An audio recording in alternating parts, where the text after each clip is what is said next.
Igitabo cy'Intangiriro umutwe wa 33. Yakobo ahura na Ezawu. Yakobo ngo yubura amaso abona Ezawu aje aherekejwe n'abantu 400, abana ba Hareya na Rasheli n'abaja bombi.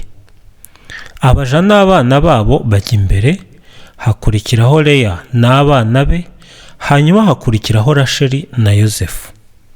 Naho we abarangaza imbere, yunama karindwi ku butaka, arinda agera kuri Ezawu mukuru we.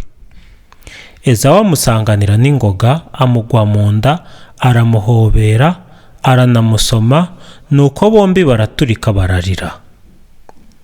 Ezawu yubura amaso abona abagore n'abana, hanyuma arabaza ati bariya mupfana iki?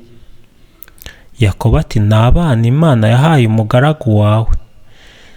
Nuko abaja n'abana babo baregera barapfukama. Leya nawe araza hamwe n'abana be barapfukama.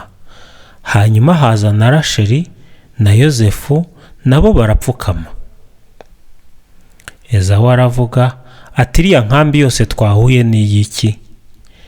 Yakobo ati ni ukugira ngo databuja ndebe neza. Ezawu ati ibyo mfite birampagije muvandimwe, ibyawe biguma ari ibyawe. Yakobo ati reka da, niba undebye neza urakira amaturo nguhaye, kuko nabonye amaso yawe nk'uko umuntu abona mu maso h'Imana, maze ukanyakira neza. Akira rero amaturo nakugejejeho, kuko Imana yankungahaje nkaba ntacyo mbuze. Aramuhata, undi aremera. Ezawu ati ngwino tugende, ndakugenda iruhande. Yakobo ati databuja azi ko abana ari ngombwa kubitondesha, kandi ko ngomba kwita ku ntama n'inka z'imbyeyi. Uwazihutisha n'umunsi n'umwe, amatungo yose yashira.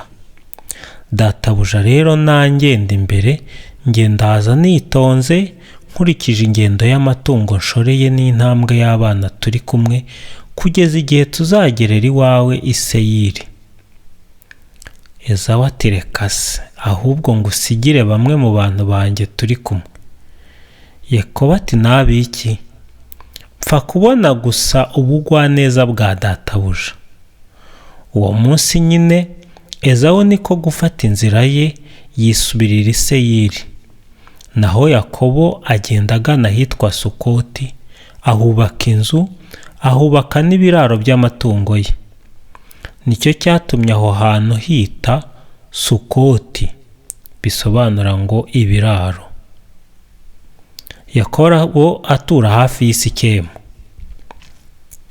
Yakobo avuye mu kibaya cya Aramu, agaruka amahoro ku mujyi wa Sikemu uri mu gihugu cya Kanahani.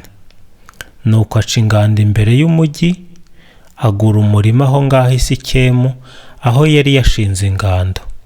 Awugura ibiceri 100 bya feza na bene Hamori se wa Sikemu nyine. Ahubaka urutambiro, arwita Imana ya Israheli.